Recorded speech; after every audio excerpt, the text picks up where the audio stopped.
শুভ সকাল টিনা। শুভ সকাল আজমির, শুভ সকাল আমাদের সব দর্শকদেরকে। নিশ্চয়ই ভালো আছেন আপনারা। আজ গতকাল এবং গত দুদিনের মতো আবার আপনাদের সাথে চলে এসেছি আড্ডা মারতে, গল্প করতে, তার সাথে অনেক তথ্য দিতে। আজ একটা বিশেষ তথ্য নিয়ে এসেছি। আজ সংলাপ ও উন্নয়নের জন্য বিশ্ব সাংস্কৃতিক বৈচিত্র্য দিবস, যেটা ২০০১ সালে জাতিসংঘ অনুমোদিত করে যে বিশ্বের সাংস্কৃতিক বৈচিত্র্যকে সার্বজনীন করার। এটা মূলত ইউনেস্কোর প্রস্তাব ছিল, তবে প্রস্তাবটা খুব ভালোভাবে নিয়ে ২০০১ সালে জাতিসংঘ এটাকে পাশ করে দেয়। এবং তারই ধারাবাহিকতায় তারপর থেকে প্রতি বছর কিন্তু এই দিনটি উদযাপন করা হয় এবং আজকেও সেই দিনটি দিয়েই টিনা শুরু করছে। যাই হোক, শুরু করছি সকালের বাংলাদেশ প্রতিদিনের আয়োজন। আপনাদের সাথে আছি আমি আজমির হাসান কনক, আর আমি টিনা নন্দী যথারীতি। শুরুতেই আমরা চেষ্টা করি সারা বাংলাদেশে কোথায় কি আছে সেটা আপনাদের সবাইকে জানিয়ে দিতে। তার ধারাবাহিকতা এখন আমি জানিয়ে দিচ্ছি। সর্বপ্রথমে শেখ হাসিনার স্বদেশ প্রত্যাবর্তন দিবস উপলক্ষে জাতীয় চিত্রশালায় শুরু হয়েছে আওয়ামী লীগ যুবলীগ আয়োজিত গণতন্ত্রের জন্য সংগ্রাম শীর্ষক গ্রন্থের বিশেষ প্রদর্শনী চলবে ৩১শে মে পর্যন্ত। প্রদর্শনী প্রতিদিন বিকেল ৪টা থেকে রাত ৮টা পর্যন্ত খোলা থাকবে। অপরদিকে শাহবাগের সুফিয়া কামাল গণগ্রন্থাগার চত্বর থেকে শুরু হয়েছে প্রথমা প্রকাশনীর ৮ দিনব্যাপী বইমেলা চলবে ২৬শে মে পর্যন্ত। প্রতিদিন ১১টা থেকে রাত ৮টা পর্যন্ত সবার জন্য কিন্তু এই বইমেলাটি উন্মুক্ত থাকবে। এরপরে যে আবারও ঢাকার খবর, trailing the route one step ahead, এই শিরোনামে ধানমন্ডির ঢাকা আর্ট সেন্টারে চতুষ্কোণ আর্ট ওয়েভের দলীয় শিল্পকর্ম প্রদর্শনী চলছে। প্রদর্শনীটি চলবে ২২শে মে পর্যন্ত, আর সময় প্রত্যেক দিন বেলা ৩টা থেকে রাত ৮টা পর্যন্ত প্রদর্শনীটি সবার জন্য খোলা থাকবে। আজ সন্ধ্যা ৬টা ৩০ শিল্পকলা একাডেমির জাতীয় সঙ্গীত ও নৃত্য কলা কেন্দ্রীয় মিলনায়তনে কমল দাশগুপ্ত স্মরণে সঙ্গীত পরিবেশন করবেন শিল্পী শাকিলা জাফর, সুবীর নন্দী, ইয়াসমিন মুস্তারি, সুজিত মোস্তফা, ইফফাত আরা দেওয়ান, তিমির নন্দী, রুমি আজনবী, দিনাত জাহান মুন্নি এবং সুস্মিতা আনিস। অপরদিকে আজ সন্ধ্যে ৬টায় শিল্পকলা একাডেমির জাতীয় নাট্যশালায় স্টুডিও থিয়েটার হলে বুনন থিয়েটারের মঞ্চনাটক নকশিকাঁথার মাঠের প্রদর্শনী রয়েছে। ঢাকার খবর গেল, এবার একটুখানি চট্টগ্রামের দিকে আসি। আমাদের ব্যবসার বন্দরনগরী চট্টগ্রামে যেটা চলছে, তির্যক নাট্যগোষ্ঠীর ৪ দশক পূর্তি আমরা জানি হয়েছে। সেই উপলক্ষে চট্টগ্রাম জেলা শিল্পকলা একাডেমি মিলনায়তনে ৬ দিনব্যাপী নাট্য উৎসবের শেষ দিন আজ। এছাড়াও মুক্তমঞ্চে সাংস্কৃতিক অনুষ্ঠান আয়োজন করা হয়েছে। এবং সিলেটের মানুষদেরকে বলতে চাই কি তা খবর বালানি, জি সিলেটেই কি অবস্থা সেটা জানাবো। মেট্রোপলিটন চেম্বার অফ কমার্সের ইন্ডাস্ট্রি আয়োজনে সিলেট নাজিমগড় রিসোর্ট সাংস্কৃতিক অনুষ্ঠান এখানে কিন্তু শুরু হবে। প্রধান অতিথি থাকবেন গণপ্রজাতন্ত্রী বাংলাদেশ সরকারের মাননীয় অর্থমন্ত্রী জনাব আবুল মাল আব্দুল মুহিত। এবং নওগাঁতে যেটা আছে সেটা বরং টিনা তুমি জানিয়ে দাও। আচ্ছা, রাজশাহীর নওগাঁ সদর উপজেলার ঐতিহ্যবাহী চক ও তিথা উচ্চ বিদ্যালয়ে ৩ দিনব্যাপী শতবর্ষ পূর্তি উদযাপনের আজ শেষ দিন। শতবর্ষ পূর্তি উপলক্ষে বার্ষিক ক্রীড়া প্রতিযোগিতা, সাংস্কৃতিক অনুষ্ঠান এবং পুরস্কার বিতরণী অনুষ্ঠান রয়েছে। সকাল ১১টা থেকে ৮টা পর্যন্ত, রাত ৮টা পর্যন্ত এই অনুষ্ঠানটি চলবে। সেটাই, এবং এই ধরনের সাংস্কৃতিক অনুষ্ঠান কিন্তু একটা মিলন মঞ্চে পরিণত হয়। দেখা যায় যে একটা সাংস্কৃতিক অনুষ্ঠান অনেক রকমের আয়োজনে অনেকগুলো চেনা মুখ, নানা রকমের স্মৃতি ফিরে পায়, মানুষ নস্টালজিক হয়ে যায়, খুব ভালো লাগে একদম। আর সব থেকে যারা প্রতিযোগী তাদের উৎসাহী করার, আরো বেশি উৎসাহ দেওয়ার জন্যে সবার শেষে পুরস্কার বিতরণী অনুষ্ঠান তো রয়েছে, একটুখানি অ্যাপ্রিসিয়েশন দেওয়া, যার জন্য আরো উৎসাহী হয়ে বেশি করে সংস্কৃতি মনা হয় লোকজন। আমিও সেটাই মনে করি। এবং ছোটবেলা থেকে আমরা যেহেতু স্কুল কলেজ পড়াশোনা করে এসেছি, সাংস্কৃতিক অনুষ্ঠান আমরা যারা প্রতিযোগী তাদের জন্য কিন্তু খুব ভাইটাল। একদমই খুব, এবং মুখিয়ে থাকতাম। এক বছরের স্পোর্টস শেষ হয়ে গেল, পরের বছর আবার হবে, ওটার জন্য আগের বছর থেকে প্র্যাকটিস শুরু হয়ে যেত, কি করব কি না করব। সেটাই। এবার আমাদের কথা বাদ, এবার আপনাদের কথা। আপনাদের জন্য যেটা জানাবো সেটা হচ্ছে গিয়ে, আপনারা জানেন যে প্রত্যেকটা পর্বে আমরা আপনাদের কাছ থেকে পাওয়া ছবিগুলো আপনাদেরকে দেখাই। জি, যারা জানেন না তাদের জন্য জানাচ্ছি যে আপনার হাতে থাকা স্মার্টফোন কিংবা ক্যামেরা, যদি ডিএসএলআর ক্যামেরা হয় ভালো, বা ডিজিটাল ক্যামেরা থেকে তোলা সকালবেলার বা আপনি সূর্যোদয়ের ছবি তুলে পাঠিয়ে দিন আমাদের কাছে, এবং আমরা তখন সেই ছবিটি অবশ্যই প্রচার করব টেলিভিশনে। কিন্তু তার জন্য অবশ্যই কিছু নির্দেশিকা আপনাকে ফলো করতে হবে, যেমন ছবির কোয়ালিটি যেন ভালো থাকে, ছবিটা যেন ফেটে না যায়, প্লিজ সেটি লক্ষ্য রাখবেন। আপনি কি ভালো করে কখনো দেখেছেন সূর্য ওঠার মুহূর্ত কিংবা সুন্দর একটি সকাল? না দেখে থাকলে দেখুন, আপনার হাতে থাকা স্মার্টফোন অথবা ক্যামেরা দিয়ে চট করে তুলে ফেলুন মুহূর্তটি। facebook.com/সকালের বাংলাদেশে লগ ইন করে ইনবক্স করুন আমাদেরকে। পাঠাতে পারেন আপনার সন্তানের হাতে আঁকা যে কোনো সকালের দৃশ্য। আমাদের ঠিকানা সকালের বাংলাদেশ, যমুনা টেলিভিশন ভবন, যমুনা ফিউচার পার্ক কমপ্লেক্স, ক 244, প্রগতি সরণি, বাড়িধারা, ঢাকা 1229। নির্বাচিত সেরা ছবির জন্য থাকছে আকর্ষণীয় পুরস্কার এবং সকালের বাংলাদেশে অতিথি হয়ে আসার চমৎকার সুযোগ।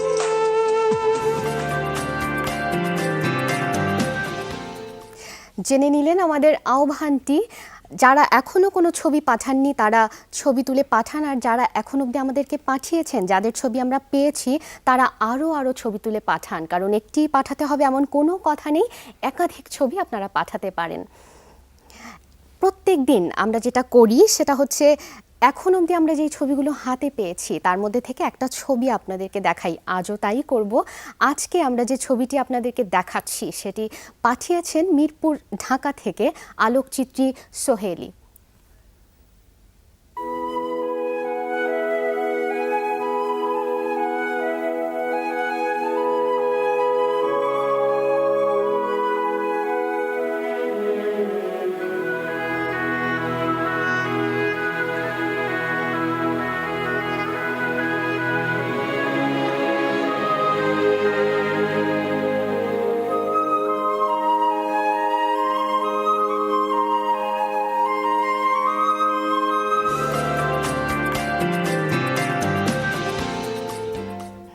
দেখে নিলেন ছবিটি। চমৎকার একটি ছবি তো ছিলই, কিন্তু চমৎকারের পাশাপাশি প্রত্যেক দিনই আমাদের সুন্দর একটা ছবি থাকে। আজকে যেটা হয়েছে আজমির, আজকের ছবিটা না খুব টাচি লেগেছে। আমি একটুখানি বলে দেই আমাদের দর্শকদের জন্য। ছবিটি ছিল রুমা, বান্দরবানের রুমা এলাকার। এখানে কি হয়, মানে এখানে যারা, আমরা যেটা জানি আদিবাসী লোকজন তো খুব কর্মঠ হয়। ওরা যারা ওপরে থাকে, পাহাড়ের ওপরে থাকে, টিলার ওপরে থাকে, প্রত্যেক দিন এরা 800 থেকে 1200 ফিট নিচে গিয়ে পানি, খাবার পানি, পানীয়টা সংগ্রহ করে আনে। সেটারই ছবি পাঠিয়েছেন আমাদের আলোকচিত্রী সোহেলি। উনি খুব সুন্দর করে আমাদের লিখে দিয়েছেন যে ওরা এত কষ্ট করে প্রত্যেক দিন সেই 1200 ফিট ওপর থেকে নিয়ে আসে। সেটাই আমার মনে হয় যে শুধুমাত্র পানি বা খাবার আনতেই তারা এত পরিশ্রম করে, জীবিকা নির্বাহের জন্যও কিন্তু তারা খুব পরিশ্রমী ভীষণ। আর ওরা এমনিতেই পরিশ্রমী, কিন্তু শুধুমাত্র পানির জন্য 800 ফিট বা 1200 ফিট আমরা বোধহয় ভাবতেও পারি না এত পানি আমরা নগরবাসীরা ওয়েস্ট করি। ঠিকই বলেছো তুমি। আমাদের বোধহয় একটা বিরতির সময় হয়ে গেল, অবশ্যই নিয়ে নাও। একটা বিরতি নিয়ে নিচ্ছি। দর্শক, আমাদের আড্ডা চলতে থাকবে এবং আড্ডার পরে আমরা আরো ফিরবো, গেস্টকে নিয়ে ফিরবো। আপনারা জানেন যে প্রত্যেকটা এপিসোডে আমাদের সাথে থাকে একজন গেস্ট, আজকেও আছে। নিয়ে ফিরছি, কোথাও যাবেন না, সাথেই থাকুন।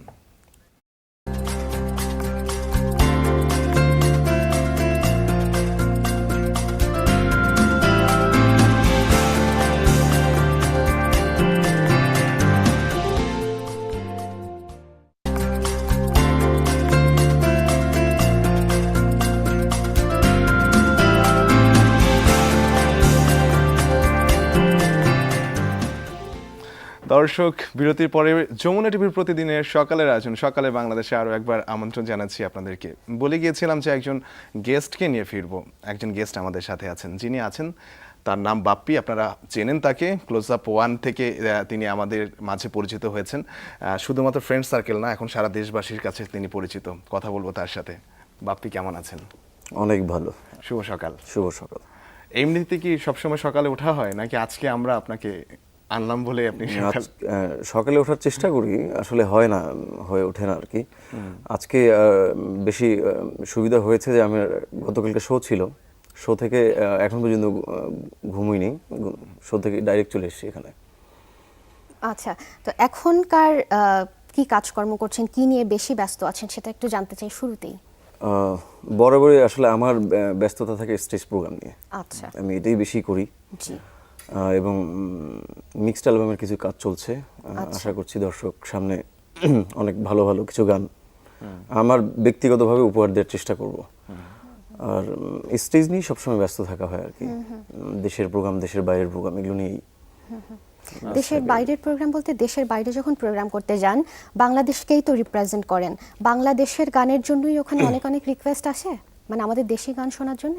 না আসলে বেসিক্যালি আমরা দেশের বাইরে যখন যাই তখন তো আমাদের বাংলাদেশেরই লোকজন ওখানে থাকে, প্রবাসী যারা, আচ্ছা, হ্যাঁ। তাদের উদ্দেশ্যেই গান করা হয়। আর অবশ্যই আমরা যেহেতু বাংলাদেশ থেকে যাই, বাংলা গানের বিকল্প কিছু নাই, অবশ্যই বাংলা গান করি। অন্য কোনো গান যদি অনুরোধ আসেও সেটা করার কোনো সুযোগ নাই। আচ্ছা, তাহলে আপনি ব্যক্তিগতভাবে কোন গানগুলো গেতে পছন্দ করেন, শোনাতে পছন্দ করেন না? আমি বেসিক্যালি ব্যক্তিগতভাবে মেলোডি সং আমার স্বাচ্ছন্দ্য বোধ লাগে গান মানে করতে। স্টেজেও মেলোডি এই টাইপের গানই করি, মানে যেই গানটাই করি না কেন মেলোডিটাকে প্রাধান্য বেশি দিই সব সময়, মেলোডিয়াস সং বেশি করি আর কি আমি স্টেজে। আচ্ছা, স্বাচ্ছন্দ্য বোধ করেন? স্বাচ্ছন্দ্য বোধ করি। আচ্ছা, সেই 2008 সাল প্রথম ক্লোজ আপ ওয়ান তো 2008 থেকে 2005, 6 and third 2008। 2008 মানে সবগুলো ক্লোজ আপে ছিলেন আপনি? না আমি 2006 এ ছিলাম। আচ্ছা, ওখানে অনেক দূর পর্যন্ত গিয়ে এসএমএস এর কারণে পিছিয়ে যাই। আচ্ছা ফাইনালি 2006 এ আমার সুযোগ হয় আর কি। আচ্ছা আচ্ছা, তার মানে 2006 এর ক্লোজ আপে আপনি ছিলেন। তো সেই 2006 থেকে এখন 2014 সাল চলছে, এর মাঝখানের জার্নিটা কেমন ছিল? কতখানি স্মুথ ছিল বা টাফ ছিল, কিংবা কতখানি ডেভেলপমেন্ট আপনি আপনার নিজের মধ্যে দেখতে পাচ্ছেন যে এতখানি আগে এই অবস্থানে ছিলাম, এখন এই অবস্থানে আছি? না আসলে ছোটবেলা থেকেই গান নিয়ে অনেক বেশি স্বপ্ন ছিল, আর চেষ্টা করেছি অনেক। আর 2006 থেকে এখন পর্যন্ত আসলে মানুষের চাওয়ার এবং স্বপ্নের শেষ নাই কিন্তু। অবশ্যই দেখা যায় যে আমি আজকে একটা স্বপ্ন দেখলাম যে এই জিনিসটা আমার করা দরকার, সেই স্বপ্নটা পূরণ হওয়ার পর কিন্তু নতুন একটা স্বপ্নের জন্ম নেয়। তো সেক্ষেত্রে আসলে আমি মনে করি যে আসলে যতটুকু করা উচিত ছিল বা যতটুকু করা উচিত এখন পর্যন্ত তার ধারের কাছেও যাইনি আমি। তবে আমি চেষ্টা করছি, অবশ্যই যদি আমি সাথে থাকি, গানের সাথে থাকি, অবশ্যই গানের সাথেই থাকবো। মানে সবার আমাদের বাংলাদেশের মানুষের ভালোবাসা আছে আমাদের প্রতি, আমার প্রতি, অবশ্যই ভালো কিছু হবে এবং স্বপ্ন পূরণ হবে। গানের সীমানা ছাড়িয়ে স্বপ্নের সীমানা ছাড়িয়ে আমরা গানের সীমানাতে চলে যেতে চাই। আপনার হাতে গিটার দেখতে পাচ্ছি এবং আমরা গান শুনতে খুব পছন্দ করি। প্লিজ একটা গান শোনান আমাদের ছোট করে। আমি যে গানটা করবো এটা ক্লোজ আপ ওয়ানে করেছিলাম আমি, ক্লোজ আপ ওয়ানের রাউন্ডে। তো এই গানটা একটা স্মৃতি বলি, এটা হচ্ছে রাঙ্গামাটিতে আমাদের এই গানটা শুটিং হয়েছিল, অনেক পাহাড়ের উঁচুতে। তো আমি যখন এই গানটা শুট হবে আর কি, তখনই অনেক বৃষ্টি আসলো এবং ফাইনালি একটা গানই ছিল, শেষ গান ছিল আমার। একটা গানের জন্য দেখা যাবে যে বৃষ্টিতে যদি আমি না করি, একটা গানের জন্য আবার কালকে শুট করতে হবে।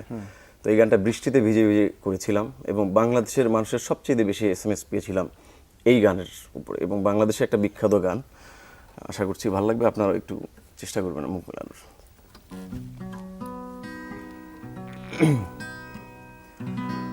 ওরে নীল দরিয়া আমায় দে রে দে ছাড়িয়া,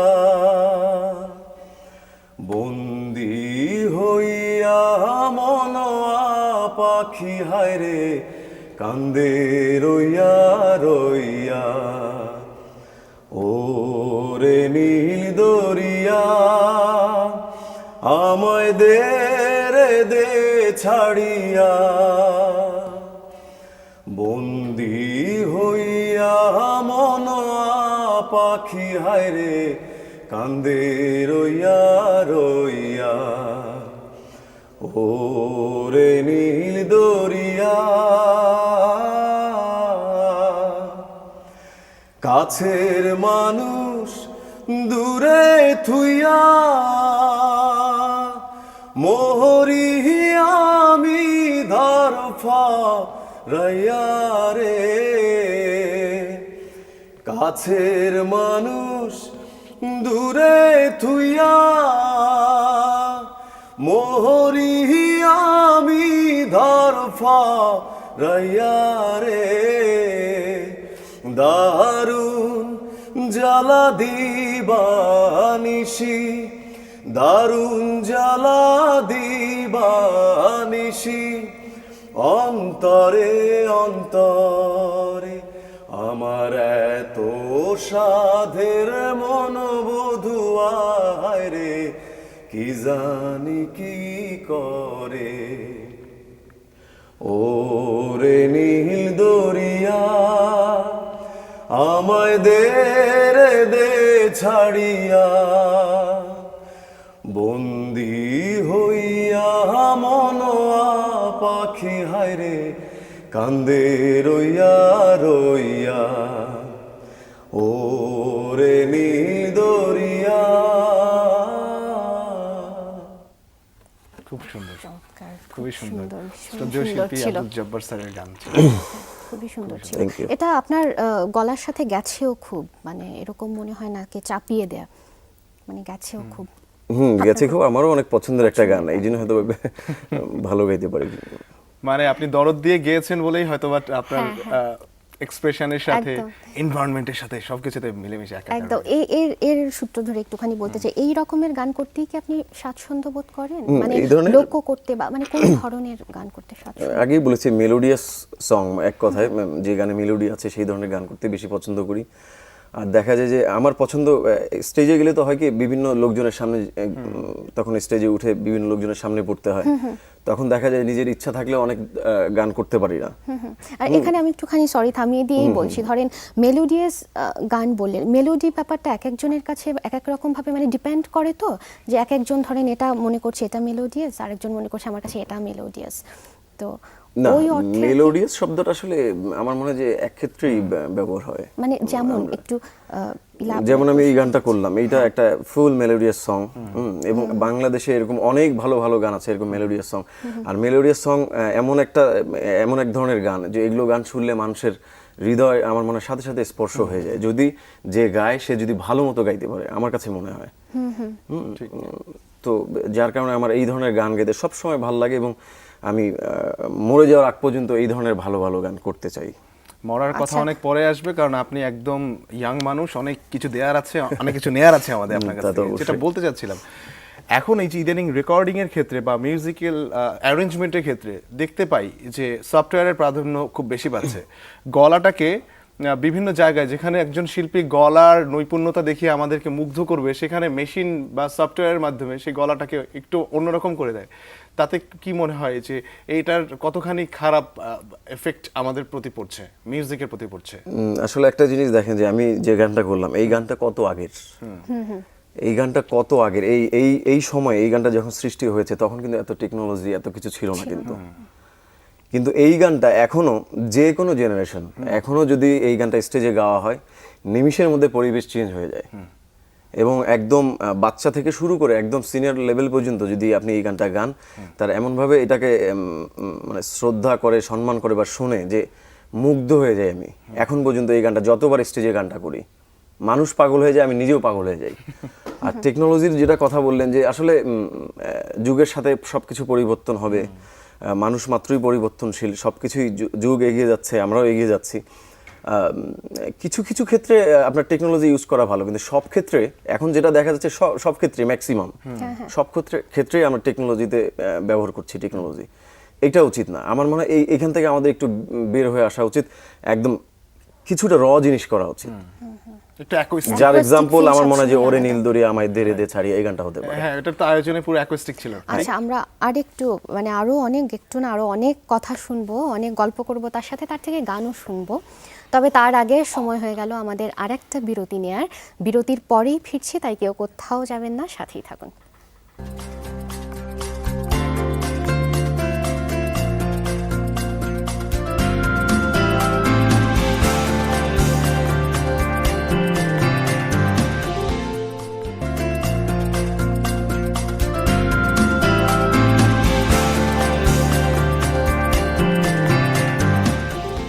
বিরতির পরে আবারও ফিরে এলাম আমাদের সকালবেলার আয়োজন সকালের বাংলাদেশ নিয়ে। তাই আপনাদের সবাইকে আরও একবার আমন্ত্রণ, আমাদের সাথে ফিরছি আমাদের অতিথির কাছে, আবার শুনবো। আচ্ছা ভাই, যেহেতু গানটা ভালোবেসে করেন, ভালোবেসে কি গান লেখেনও? আমার এটাও একটু শখ। অভ্যাস বলেন, ইচ্ছা বলেন, খুব আচ্ছা। নিজে লেখার চেষ্টা করি, শুরু আর করার চেষ্টা করে। সুরও নিজে দুইটাই। একটা তাহলে মৌলিক গান শুনতে চাই আপনার থেকে, নিজের লেখা, আমি নিজের একটা সুর মৌলিক করা। গান করতেও চাই। এই গানটা হচ্ছে আমার লেখা এবং আমার শুরু করা। কম্পোজিশন কাজ চলছে আমাদের ক্লোজার বোনে, আমার কাছের ভাই কিশোর করছে এই গানের আচ্ছা, কম্পোজিশন। ঠিক আছে।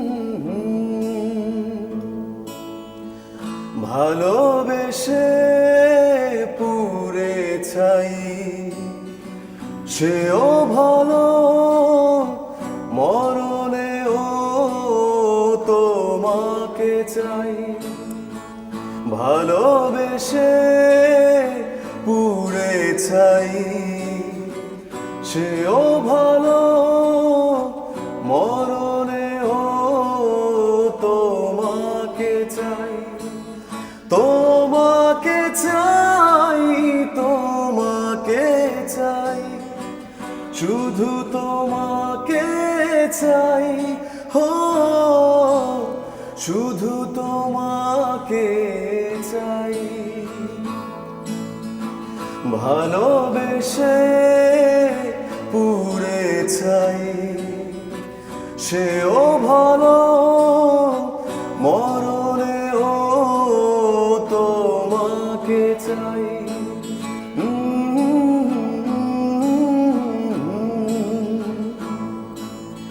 আমার স্বপ্নের শুরুটা তোমাকে নিয়ে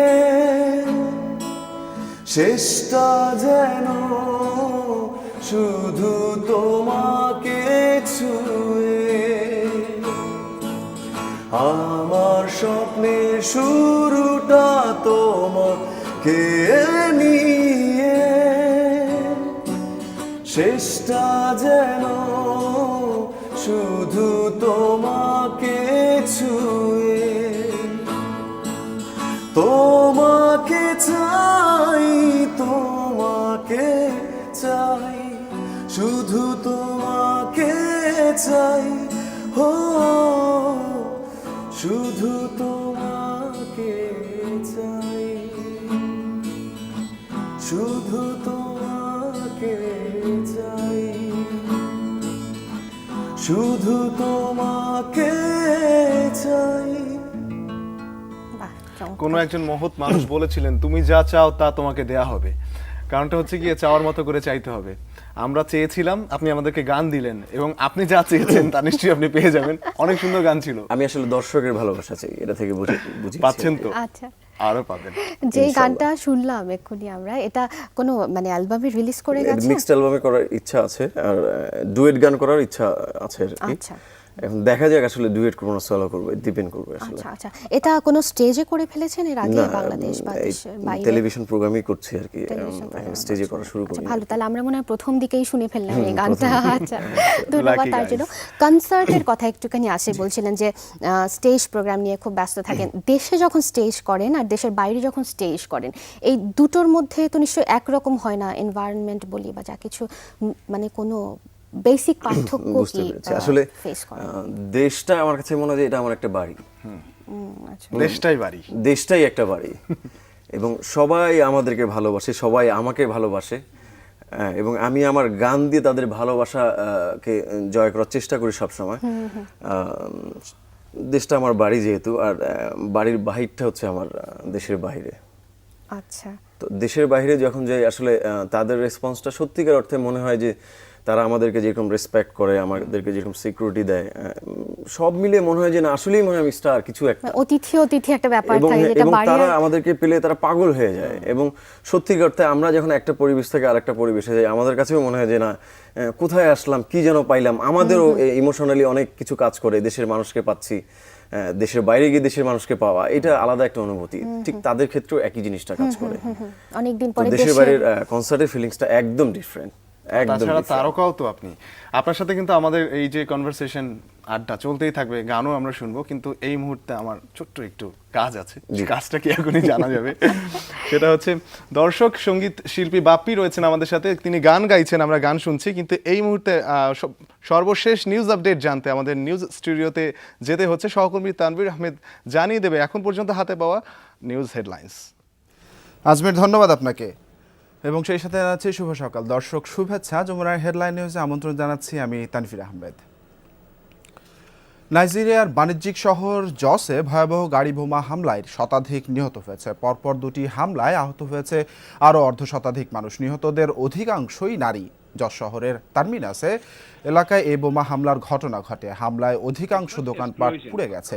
জাতীয় দুর্যোগ ব্যবস্থাপনা কর্তৃপক্ষের সমন্বয়ক মোহাম্মদ আব্দুল সালাম জানিয়েছেন, ঘটনাস্থল থেকে 118 জনের মৃতদেহ উদ্ধার করেছেন তারা। এ ঘটনা গভীর উদ্বেগ জানিয়েছেন দেশটির প্রেসিডেন্ট গুডলাক জনাথন। একই সঙ্গে দোষীদের খুঁজে বের করারও নির্দেশ দিয়েছেন তিনি, যদিও এখন পর্যন্ত কোনো পক্ষই এ ঘটনার দায় স্বীকার করেনি। তবে সন্দেহের তীর জঙ্গি গোষ্ঠী বোকো হারামের দিকেই।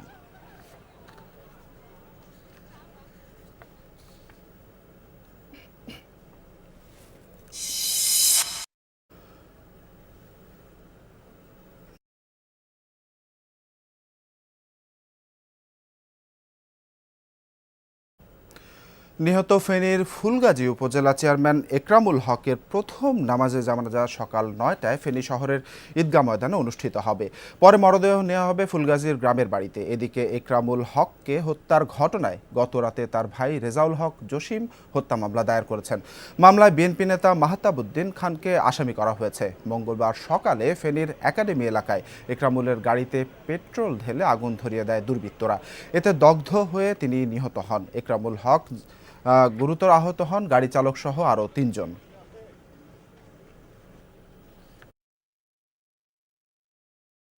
নিহত একরাম চেয়ারম্যান সাহেবের বড় ভাই রেজাউল হক জসিম সাহেব বাদী হয়ে একটা থানা মামলা করেছেন। ওনার দরখাস্তটাকে আমি এজাহার হিসেবে ট্রিট করে এই থানা মামলা নাম্বার 45 নম্বর মামলা রুজু করেছি, হত্যা মামলা। একজনকে আসামি করা হয়েছে বিগত ফুলগাজী উপজেলা নির্বাচনে মাহতাবউদ্দিন চৌধুরী মিনা সাহেবের সাথে ওনার নির্বাচন সংক্রান্ত বিষয় নিয়ে সত্যামি আছে। ওনার ভাই এটাতে প্রতীয়মান করতেছেন যে উনি কাউকে দ্বারা এই ঘটনাটা ঘটিয়েছেন। এদিকে একরামুল হকের হত্যাকারীদের অবিলম্বে গ্রেফতারের নির্দেশ দিয়েছেন প্রধানমন্ত্রী শেখ হাসিনা। মঙ্গলবার এক বিবৃতিতে প্রধানমন্ত্রী বলেন, যারা দেশের স্বাধীনতা ও মহান মুক্তিযুদ্ধের চেতনার বিরোধী, যারা হত্যা ও সন্ত্রাসের মাধ্যমে আওয়ামী লীগকে সাংগঠনিকভাবে দুর্বল করতে চায়, সেই দেশবিরোধী অশুভ শক্তি একরামুল হককে নৃশংসভাবে হত্যা করতে পারে। সমগ্র দেশবাসীকে নির্মমেই হত্যা ও ষড়যন্ত্রের বিরুদ্ধে সোচ্চার হওয়ার আহ্বান জানান প্রধানমন্ত্রী। ঢাকা আলিয়া মাদ্রাসা মাঠে আজ শুরু হচ্ছে বিএনপি চেয়ারপারসন বেগম খালেদা জিয়ার বিরুদ্ধে দায়ের করা জিয়া অরফানেজ ট্রাস্ট ও জিয়া চ্যারিটেবল ট্রাস্ট দুর্নীতি মামলার বিচারিক কার্যক্রম। তবে এই আদালতে বিচারিক নিয়োগের বৈধতা চ্যালেঞ্জ করে বিএনপি চেয়ারপারসন খালেদা জিয়ার পক্ষে একটি রিট দায়ের করা হয়েছে। মঙ্গলবার ওই রিটের শুনানি শেষে আগামী রোববার আদেশের দিন ঠিক করেছেন হাইকোর্ট। গত 12 মে খালেদা জিয়ার পক্ষে অ্যাডভোকেট আসাদুজ্জামান এ রিট আবেদন করেন। সিলেটে নার্সদের উপর হামলার প্রতিবাদে ঢাকা নার্সিং ইনস্টিটিউটের শিক্ষার্থীরা মঙ্গলবার দুদিনের কর্মসূচি ঘোষণা করেছে। এদিকে নির্দেশনা বহাল থাকলেও শেষ পর্যন্ত হল ত্যাগ করেননি সিলেট নার্সিং ইনস্টিটিউটের শিক্ষার্থীরা। তবে সাময়িকভাবে স্থগিত করা হয়েছে অবস্থান কর্মসূচি। কিন্তু লাঞ্ছিতের ঘটনায় ইন্টার্ন চিকিৎসকদের বিচার না হওয়া পর্যন্ত আন্দোলন চালিয়ে যাবার ঘোষণা দিয়েছেন তারা।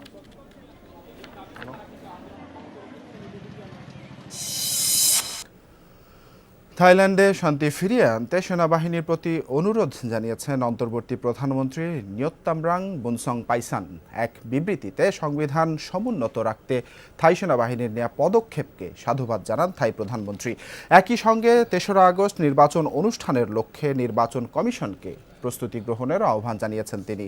তবে সরকার বিরোধীরা নির্বাচন প্রত্যাখ্যান করে আন্দোলন চালিয়ে যাওয়ার ঘোষণা দিয়েছে। মঙ্গলবার অন্তর্বর্তী প্রধানমন্ত্রীর কার্যালয়ের বাইরে অবস্থান নেয় তারা। এদিকে সামরিক আইন জারির ঘটনায় উদ্বেগ জানিয়েছে যুক্তরাষ্ট্র, জাপান ও চীন।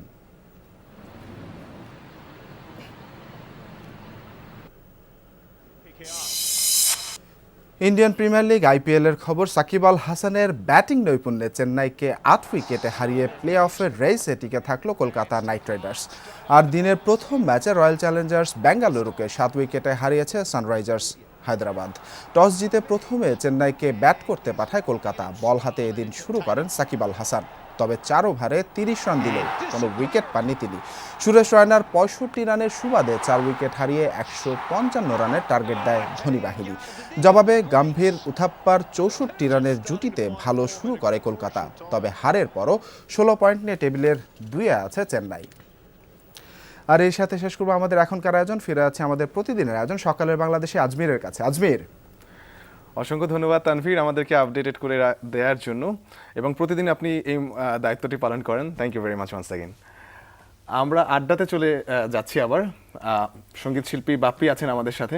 হ্যাঁ টিনা, তুমি তখন যেন কি বলছিলে? খুবই, হ্যাঁ, আজকে যেহেতু একটা দিবস পালন করছি আমরা, যেটা হচ্ছে সংলাপ এবং উন্নয়নের জন্য সাংস্কৃতিক বৈচিত্র্য দিবস, তো এটা একটুখানি আমি প্রশ্ন করতে চাই যে ধরেন আমাদের সংস্কৃতি, আমি কেন, যে কোনো রাষ্ট্রের যে কোনো জাতির সংস্কৃতি তার পরিবেশ বা নিজের ভঙ্গি দ্বারা তো প্রভাবিত হয়ই, প্রভাব থাকেই, পাশাপাশি তার প্রতিবেশ দ্বারাও কিন্তু প্রভাবিত হয়। তো আমাদের গানের ওপরে, আমাদের সংস্কৃতির ওপরে আসলে আমাদের প্রতিবেশ মানে আমাদের আশেপাশের রাষ্ট্র কিংবা সমগ্র বিশ্ব যদি কনসিডার করি, তার কেরম প্রভাবটা পড়েছে বা সেটা কিভাবে গ্রহণ করছে এই জেনারেশন মানে তরুণ এবং প্রবীণরা, ওটার কি ইম্প্যাক্টটা পড়ছে? আসলে আমাদের দেশের নাম তো বাংলাদেশ, আমাদের নিজস্ব কিন্তু একটা কালচার আছে। প্রথমে আমি যেটা মনে করি যে এই কালচারটাকে আগে প্রাধান্য দিতে হবে। আর প্রতিবেশের কথা যেটা বললেন, আসলে আমরা তো একজন আরেকজনকে দেখেই শিখি, একজন আরেকজনকে দেখেই অনেক কিছু জানি।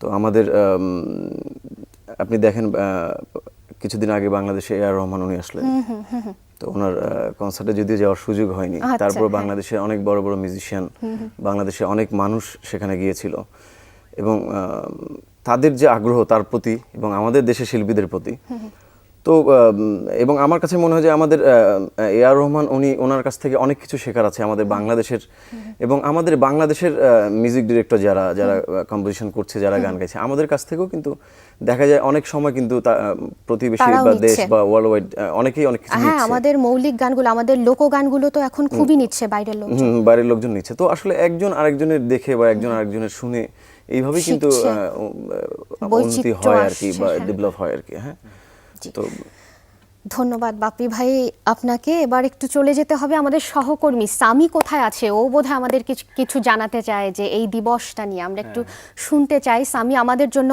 বাইরে কি আয়োজন করে রেখেছে, তার জন্য সরাসরি চলে যাচ্ছি সামির কাছে। সামি, তুমি কোথায় আছো?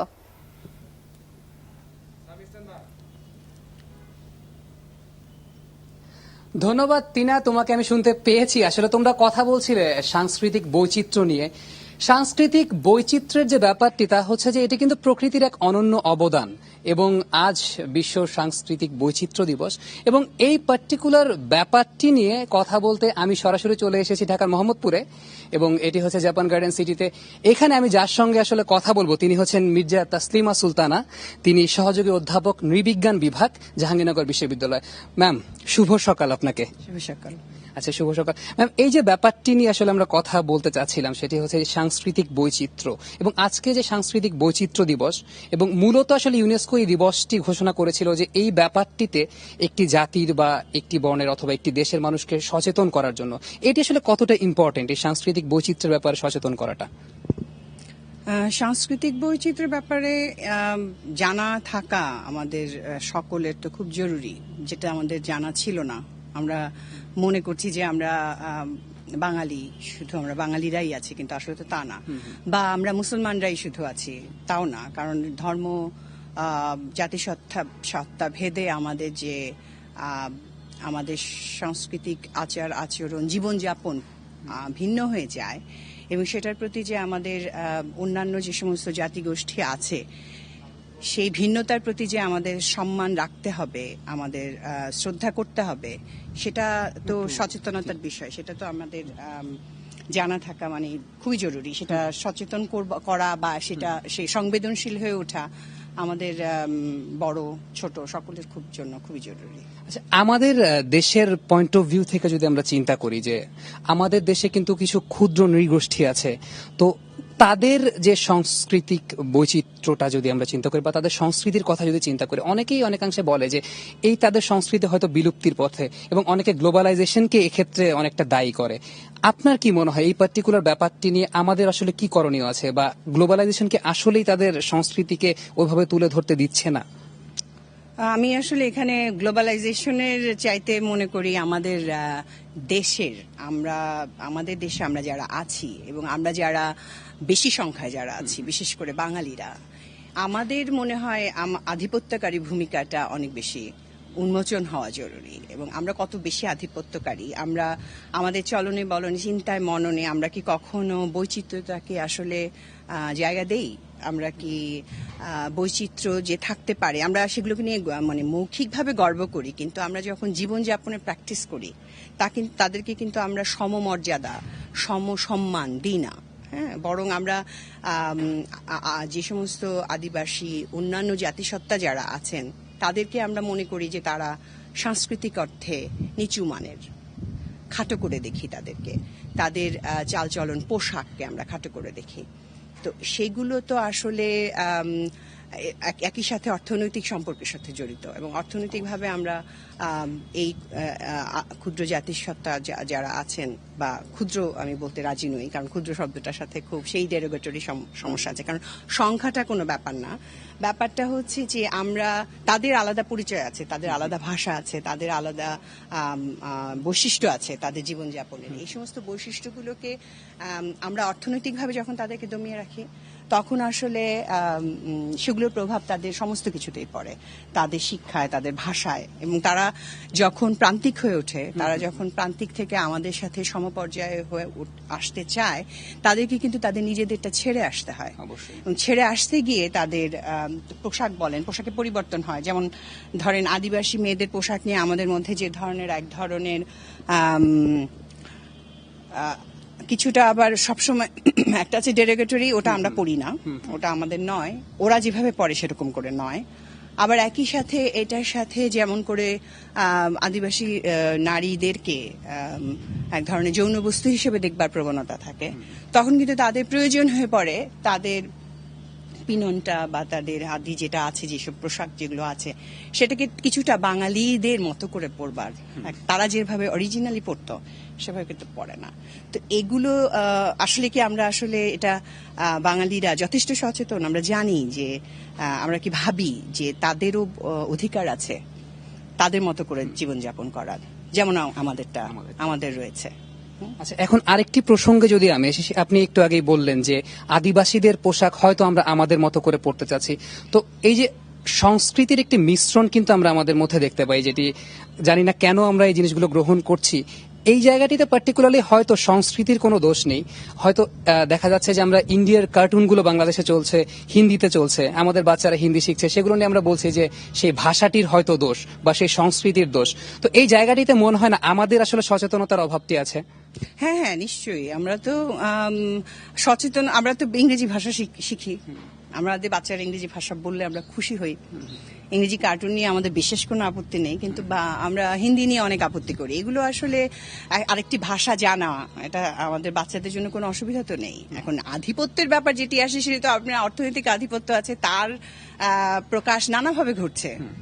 এখন অর্থনৈতিক আধিপত্য যদি আমরা না তৈরি করতে পারি, আমরাও তাদের হিন্দি যেমন শিখছে তারা আমাদেরটা শিখবে না। একই রকম ভাবে দেখেন, বা আমাদের দেশে যারা আরো জাতিসত্তা আছে তারা কিন্তু বাংলা ভাষা শিখে নিচ্ছে, আমরা কিন্তু তাদের ভাষা জানি না। এবং আমরা মিশ্রণ যদি বলেন যে আমরা অনেক সময় আদিবাসীদের, বিশেষ করে যারা নাকি অর্থনৈতিকভাবে সচ্ছল পরিবারের মানুষজন, তারা কিন্তু আদিবাসীদের নানা রকম পোশাক, গয়না, নিত্য ব্যবহার্য যে সমস্ত জিনিস আছে সেগুলো সংগ্রহ করতে চায়। এটাকে কিন্তু মিশ্রণ বললে ভুল হবে। এটার সাথে আপনার রুচিবোধ, হ্যাঁ, এবং শ্রেণী পার্থক্য বজায় রাখার যে আকাঙ্ক্ষা আছে উচ্চবিত্ত মধ্যবিত্তের, মানে এক্সক্লুসিভ হওয়ার বা বিশেষ হওয়ার যে ব্যাপার আছে, সে কারণে কিন্তু এই অদ্ভুত এক্সোটিককে সংরক্ষণ করে রাখে। কিন্তু আদতেই প্রতিদিনের জীবনযাপনে কিন্তু এদেরকে এদের মতো করে থাকতে দেওয়ার জন্য যে সহনশীলতা দরকার, সেটা স্থানিক পর্যায়ে নেই। আমাদের মানে সার্বিকভাবেও আমাদের মধ্যে এটার অভাব রয়েছে।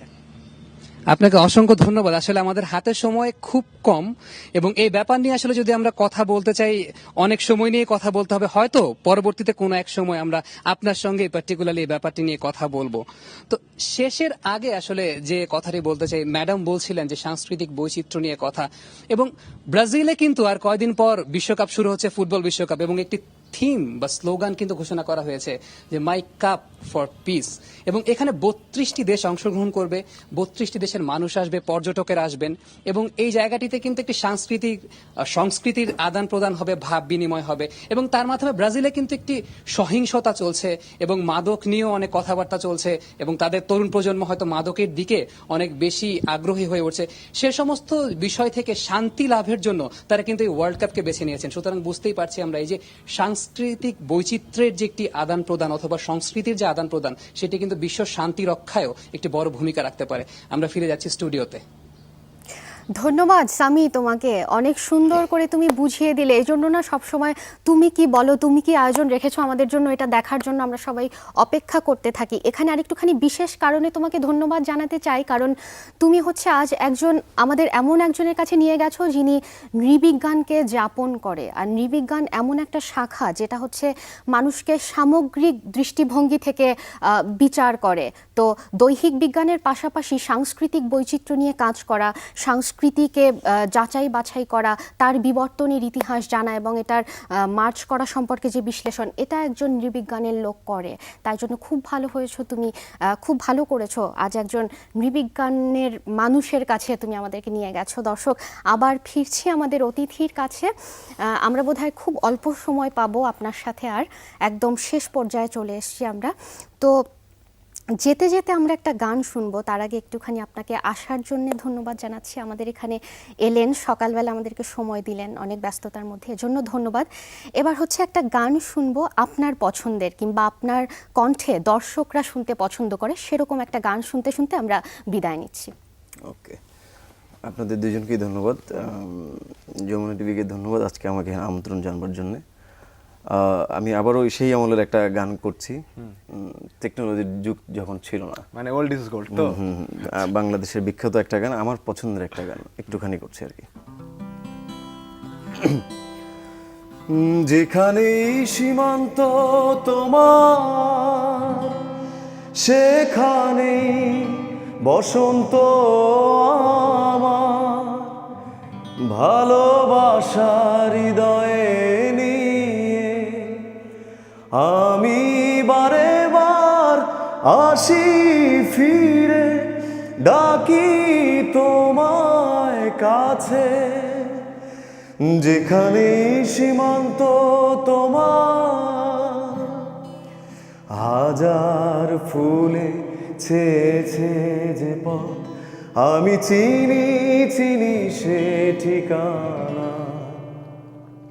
তোমার মনে নীরব ভাষা, সেও তো আমার আছে জানা।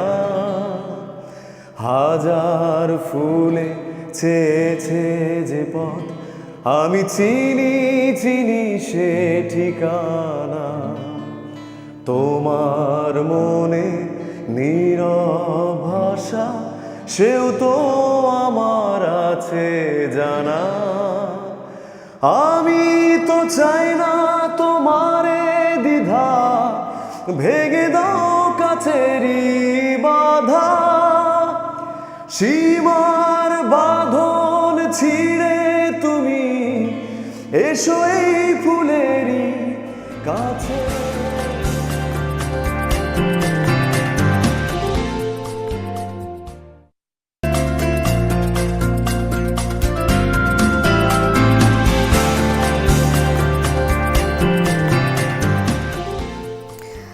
দর্শক, আবারও আপনাদের সবাইকে আমন্ত্রণ আমাদের সাথে আমাদের আড্ডায়। এর আগে আমরা বিদায় নিয়েছিলাম আমাদের অতিথির সাথে, যিনি আজ খুব সুন্দর সুন্দর কটা গান শোনালেন আমাদের।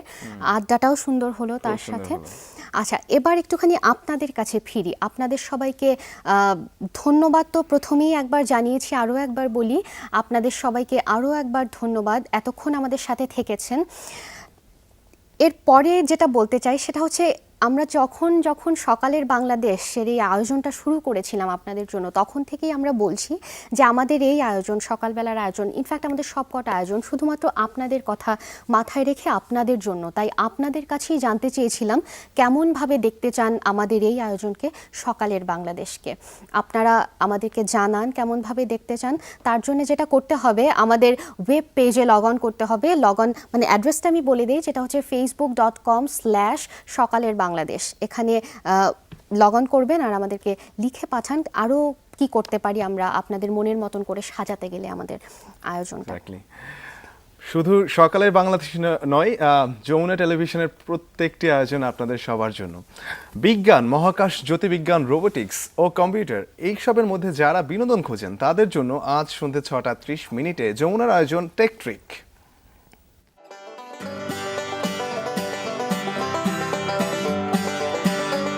থ্রিডি প্রিন্টারের জাদুর স্পর্শে এবার বাড়ি বানিয়ে দেখালো একটি চীনা প্রতিষ্ঠান। তারা থ্রিডি প্রিন্টারের সাহায্যে বাড়ির অংশগুলো প্রিন্ট করে তৈরি করে, তারপর সেগুলো জোড়া লাগিয়ে তৈরি করে 10টি বাড়ি। প্রথমে নেদারল্যান্ডসের আমস্টারডামে থ্রিডি প্রিন্টেড বাড়ি নির্মাণ শুরু হয়। প্লাস্টিকের ইট দিয়ে অনেকটা লেগোর স্টাইলে বাড়িগুলো তৈরির জন্য নির্মাণ স্থলেই থ্রিডি প্রিন্টার নিয়ে যায় নির্মাতারা।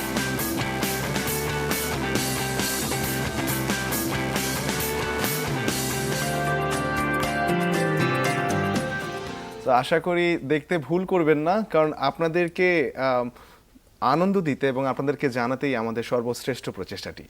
কি বলো? একদমই তাই। টেক ট্রেক তো থাকলোই, টেক ট্রেক ছাড়াও পলিটিশিয়ান, ডিপ্লোম্যাট, বিজনেসম্যান, স্পোর্টস এবং মিডিয়া পার্সোনালিটিদের সাক্ষাৎকার নিয়ে যমুনার আউটডোর টক শো চলতে, যেটা দেখবেন আজ রাত 9:20। আর আমরা প্রত্যেক দিন সকাল 7:30 থেকে 1 ঘন্টা তো থাকছি আপনাদের সাথে আমাদের সকালবেলার আয়োজন সকালের বাংলাদেশ নিয়ে। এবং সময়ের হাত ধরে আমরা এবার আমাদেরও বিদায় নিতে হবে। এক্স্যাক্টলি, প্রথমে আমি একটু বিদায় নিয়ে নিচ্ছি। সবাই ভালো থাকুন, সুস্থ থাকুন। আবারও দেখা হবে আপনাদের সাথে নতুন একটা এপিসোড, নতুন একটা সকালবেলায়। সকালের বাংলাদেশ নিয়ে আমরা হাজির হবই। একদম। আর তার আগে আমি আবার একটুখানি মনে করিয়ে দিতে চাই, সংস্কৃতি এমন একটা জিনিস যেটা প্রত্যেকটা জাতির সত্তাকে নির্ধারণ করে, তার সংস্কৃতি, তাই তো? তাই বেশি করে সংস্কৃতি চর্চা করুন, সংস্কৃতি যাপনের মধ্যে থাকুন, মানে সাংস্কৃতিক চর্চাগুলো বেশি করে করবেন যাতে আরও বেশি শান্তি নেমে আসে ধরাধামে। ভালো থাকবেন সবাই, আবার দেখা হবে আপনাদের সাথে থাকুন।